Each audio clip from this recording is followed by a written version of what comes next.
చెప్పండి మేడం. ఫ్యాక్టరీలో ఫైర్ అయిందని చెప్పారు. అలాంటిదేం జరగలేదు కదా మేడం. ఎన్ని గంటలకి డ్యూటీకి వచ్చారు? నేను పొద్దున్న నుంచి ఇక్కడే ఉన్నాను మేడం. ఫైర్ యాక్సిడెంట్ లాంటిది ఏమీ లేదు. మీకు ఎవరో రాంగ్ ఇన్ఫర్మేషన్ ఇచ్చినట్టున్నారు. ఎవరైనా ఎందుకు అబద్ధం చెప్తారు?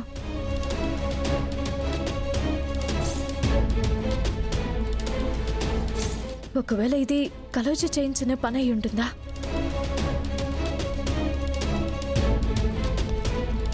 అన్నా. సార్ నమస్తే సార్. ఇది తీసుకోండి. చాలా thank you sir.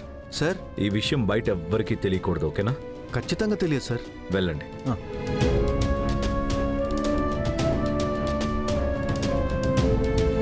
Sorry Janu, నిన్ను గెలవనీయకుండా చేయటం నా ఉద్దేశం కాదు. నీకు ఈ టెండర్ కాకపోతే వేరే టెండర్, కానీ నాకు బంగారి గెలవకూడదు. తనను ఓడించటానికి ఇదొక్కటే దారని నాకు అనిపిస్తుంది. తప్పుగా అనుకోవద్దు జాను. కొన్నిసార్లు గెలవటానికి ఇలాంటి తప్పుడు దారులు తొక్కాల్సిన పరిస్థితి ఏర్పడుతుంది.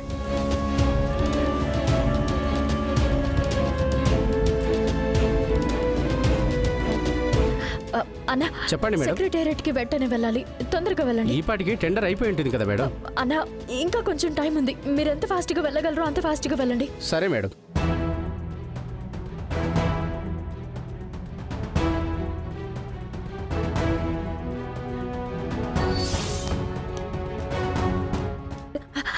సార్, టెండర్ అయిపోయిందమ్మా.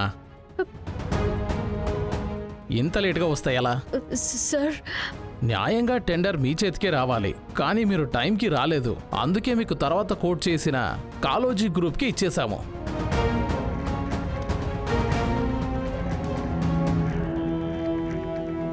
సార్, లేటుగా వచ్చినప్పటికీ మేమే కదా సార్ బడ్జెట్ తక్కువగా కోట్ చేశాం. ప్లీజ్ సార్, టెండర్ మా కంపెనీకి ఇవ్వండి సార్. మేము ఈ ప్రాజెక్ట్ బాగా చేస్తాం సార్.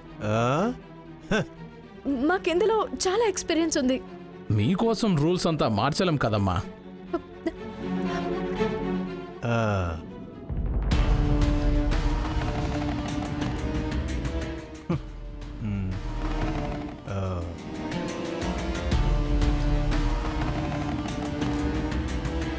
బంగారి ఆగు.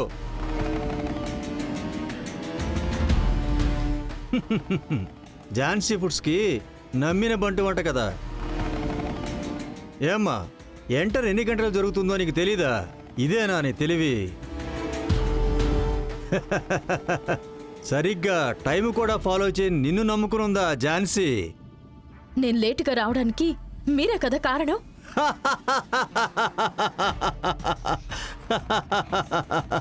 అయ్యయ్యో, నేను ఇలాంటి చిల్లర వ్యవహారాలన్నీ చేయనమ్మా. నేను దిగానంటే మిగిలేది పెద్ద పెద్ద క్రిమినల్ కేసులే కదా. అదేదో అంటుంటారేంటి,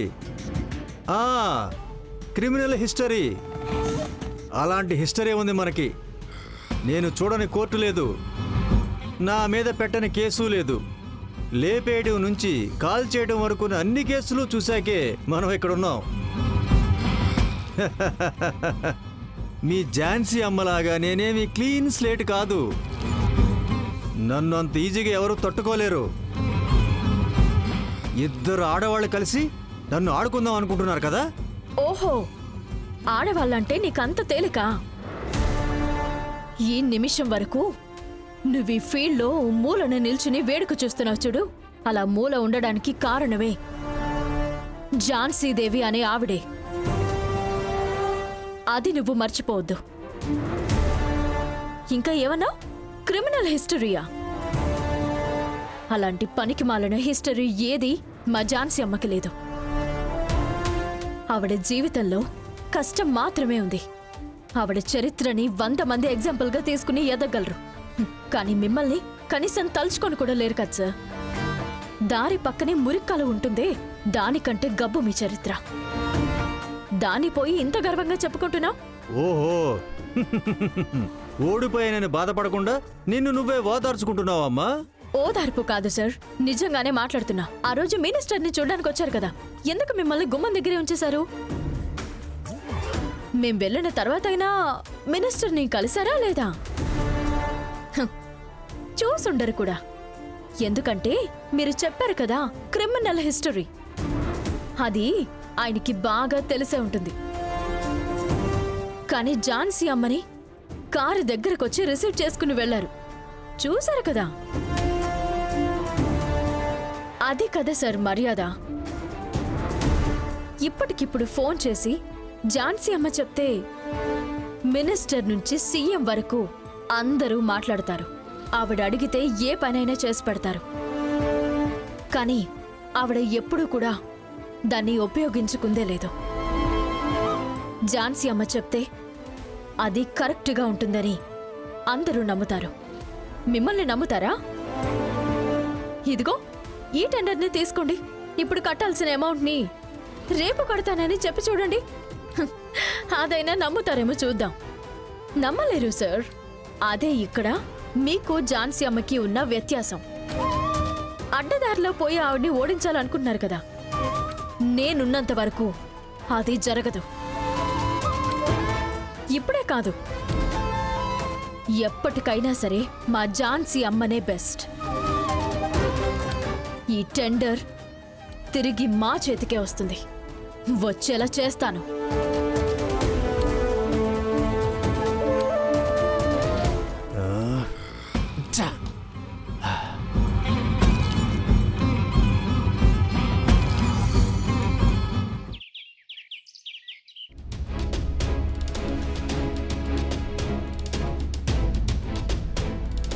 చూసారత్తయ్య, ఏదో ఒక్కసారి రవి టెండర్ని పోగొట్టాడని మీరంత పెద్ద బాధ్యతను తీసి ఆ బంగారీకి అప్పగించారు.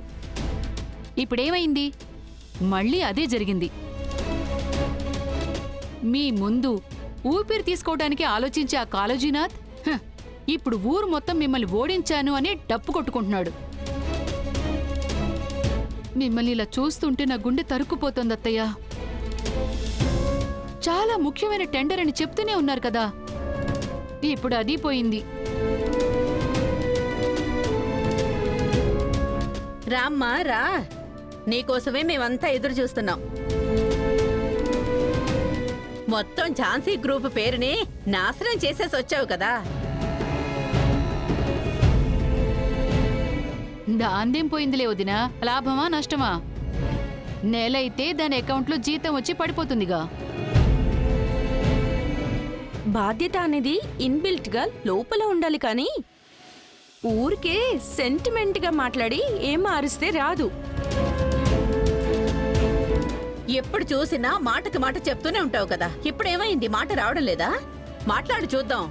నేను సమాధానం చెప్పాల్సింది ఝాన్సీ మేడంకి మాత్రమే. నేను ఆవిడతోనే మాట్లాడతాను.